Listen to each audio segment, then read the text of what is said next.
एक डंडे में झंडा तैयार रखिए, डंडे में अच्छा सा डंडा, तब तो आप किसी को भी जिताते हैं हराने के लिए, तो इसका मतलब यह है कि आपने तैयारी कर ली है। आपने सरकार चलाने की तैयारी कर ली है, सरकार आप ही को चलाना है। सरकार को किसी के भरोसे नहीं छोड़ देना चाहिए, नहीं।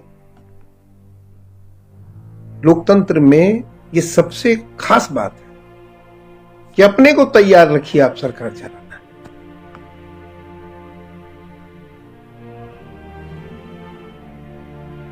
तो हराने के लिए जो भी पार्टियां हैं, बहुजन की पार्टियां हैं,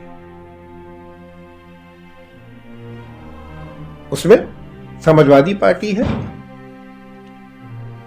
तो दूसरी तरफ बहुजन समाज पार्टी। बहुजन समाज पार्टी का बहुत बड़ा योगदान है उत्तर प्रदेश की राजनीति में, खासतौर से कांसीराम जी की जो पूरा आंदोलन, कांसीराम जी के आंदोलन के बाद उत्तर प्रदेश की हर जाति जो दबी कुचली पिछड़ी जो कही जाती थी, उस सब जातियों में अपने भीतर खड़े होने की ताकत मिली। ये सब बहुत बड़ी बात है और भारतीय राजनीति के इतिहास में ये बहुत बड़ी बात है कि हर जाति अपने को, समुदाय अपने को खड़ा कर लिया है, खड़ा कर रहा है। अब लेकिन उसमें जरूरत क्या है? उसमें जरूरत ये है कि अब इस जातियों, ये जो चेतना आई है, इसको बहकने नहीं देना, या इसको बहकने से रोकना है। अगर ये फिर बहक गया तो फिर पीछे ले जाए। अब कितना पीछे ले जाएगा ठीक नहीं, आज हम उसी चौराहे पे खड़े हैं, कितना पीछे ले जाएगा कुछ नहीं कह सकते।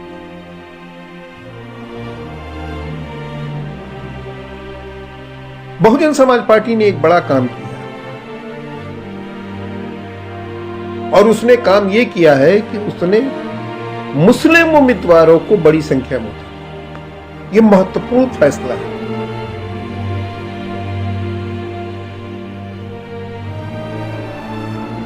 और मैं ये समझता हूं कि अगर पूरे बहुजन एजेंडा को आपको आगे बढ़ाना है तो आपको हिंदुत्व से डरने की बजाय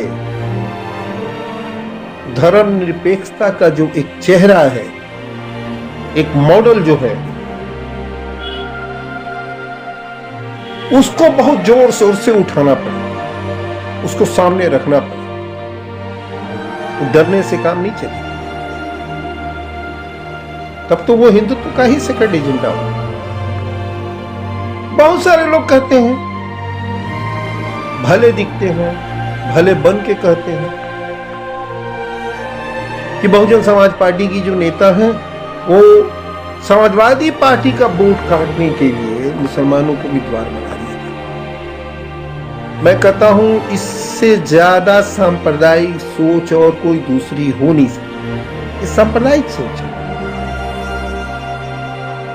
यह हिंदुत्व का ही दूसरा चेहरा है। जब आप इसकी वकालत करें, सांप्रदायिक सोच, जातिवादी सोच,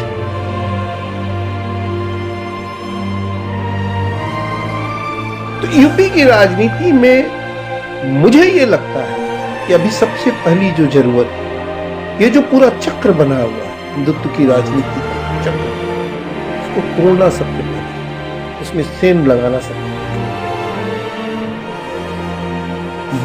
बहुजन एजेंडे का एक चक्र बने राजनीति में, इसकी शुरुआत होनी चाहिए। जैसे मैं कहता हूं, एक राजीव यादव निजामाबाद से आजमगढ़ की चुनाव लड़ रहे हैं, रिहाई मच गई। ऐसे एक प्रतिनिधि को भी विधानसभा में होना ही चाहिए। क्योंकि वो एक तरह का, जिस तरह का सिंबल बनते हैं,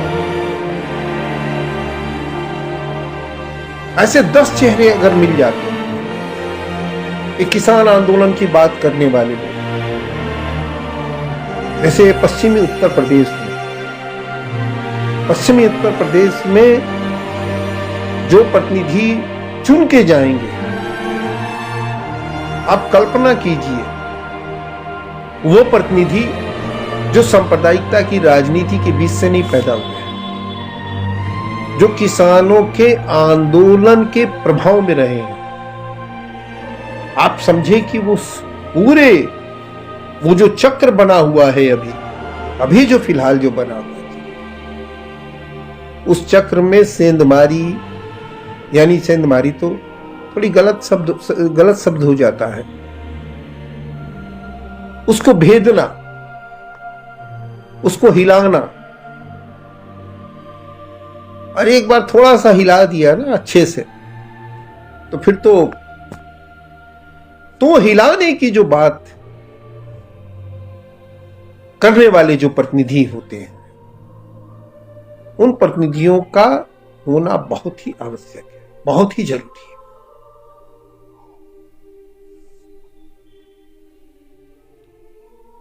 और मैं ये समझता हूं कि उत्तर प्रदेश में इस समय हम और आप जहां कहीं भी हैं, जिस भी स्थिति में है, उसमें हमें बार बार ये कोशिश करनी चाहिए कि कैसे जो बहुजन एजेंडा है, बहुजन एजेंडे पर आधारित राजनीति का एक चक्र तैयार हो। और ये जो पूरे हिंदुत्व की जो राजनीति खड़ी हुई है, जिसके चक्र में पूरा बहुजन एजेंडा छपा फंसा हुआ है, उससे उसको कैसे निकालें। तो हम और आप केवल एक बात ये जरूर करें कि जो भी एजेंडा है, उस एजेंडे को बार बार उठाते रहे।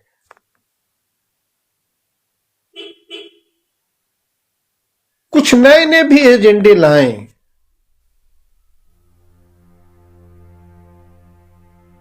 कुछ नए नए एजेंडे भी लाएं। जैसे अभी हम लोगों ने एक अखबार निकालते हैं हम लोग, बहुजन करण निकलता है इलाहाबाद से, उसमें हम लोगों ने देखा छात्रों के आंदोलन पर, उसमें एक खबर छपी कि 10 वर्ष में वहां जो छात्र समुदाय है वो गाहे पसीने की कमाई 10 साल में वो 2400 करोड़ तक, नहीं 2400 से भी ज्यादा, मतलब कई 100 करोड़ रुपए खर्च इलाहाबाद में वो लोग करते हैं जो अपने गांव से, छोटी जगहों से, यानी कि टोले से, गांव से, चट्टी से, दूर दराज के ऐसे इलाकों से आके इलाहाबाद में नौकरी की तैयारी करते, नौकरी के लिए पढ़ाई करते, नौकरी के कंपटीशन की तैयारी।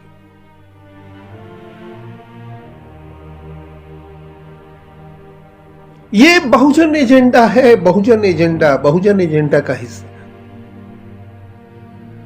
पूरी आपने नौजवानों की पीढ़ी को आपने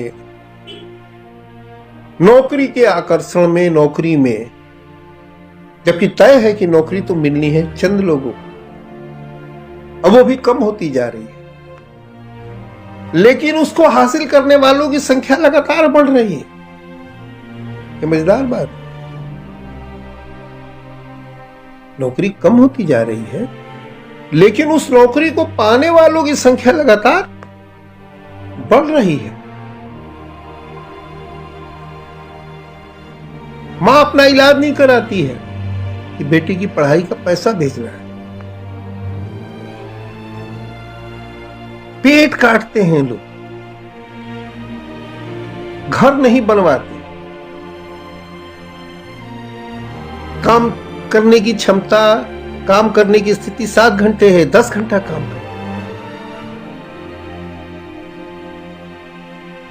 तो ये बहुजन बहुजन एजेंडा है। बहुजन एजेंडे में हमने ये देखा कि बच्चों को जबरन संस्कृत पढ़ाया जाता है। नहीं, आपको पढ़ना ही है, ये तो डिपार्टमेंट बंद हो जाए।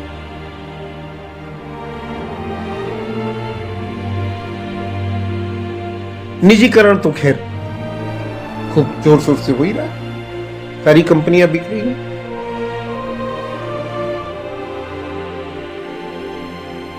यूनिवर्सिटी और कॉलेज कम से कम खुले, यूनिवर्सिटी और कॉलेज में कम से कम पढ़ाई हो, पढ़ाई के अलावा बहुत कुछ हो।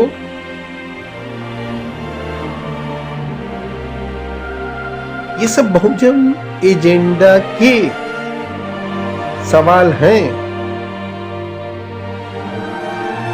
हम और आप भी बहुजन एजेंडा को बहुत सीमित करते जा रहे हैं।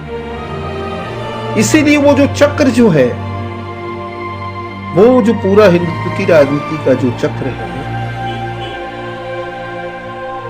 और जो बहुजन एजेंडा है, वो बहुजन एजेंडा उस पर भारी नहीं पड़ पा रहा है, क्योंकि हम लगातार अपने एजेंडा को छोटा करते हैं। हम जब तक बड़ा एजेंडा अपना नहीं बना, हर जगह है एजेंडा, हर दफ्तर में, हर कमरे में, हर मोहल्ले में, हर घर में बहुजन का एजेंडा है।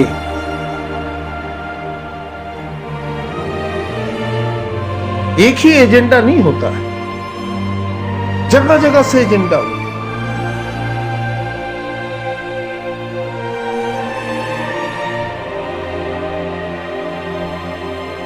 देखिए, समाज में जो लोग समाज में परिवर्तन करने वाले आंदोलनों से जो लोग जुड़े हुए हैं,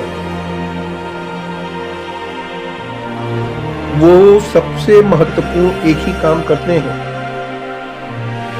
कि जो राजनीति चल रही होती है, उस राजनीति के आगे सामने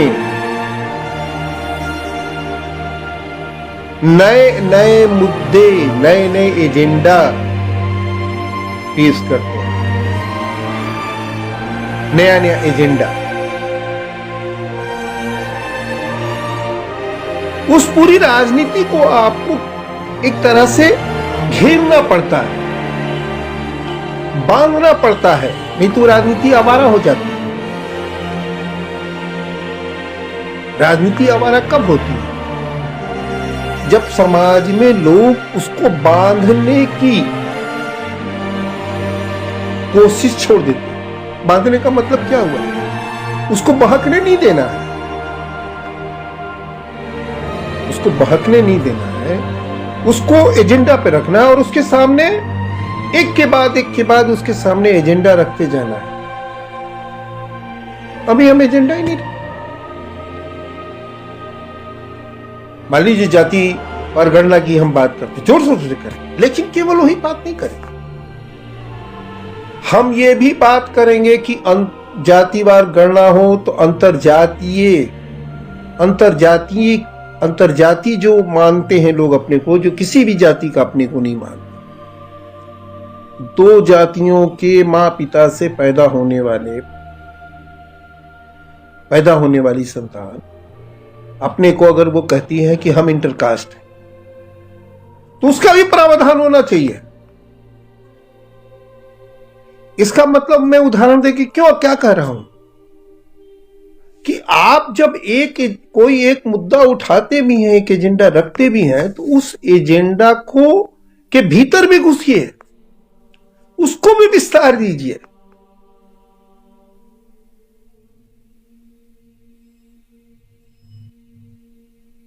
शांति से बैठने की जरूरत नहीं है।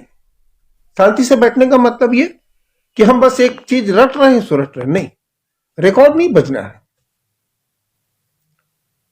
ईडब्ल्यूएस का मसला आया, हम चुपचाप बैठ गए, क्या कह के बैठ गए? सुप्रीम कोर्ट में चल रहा है मामला। अरे भैया, तो आप तो सब चीज छोड़ देते हैं, तब आप आंदोलन कहां रह गए? आप अभियान कहां रह गए? आपका काम किसी संस्था के भरोसे नहीं बैठ जा रहा है ना।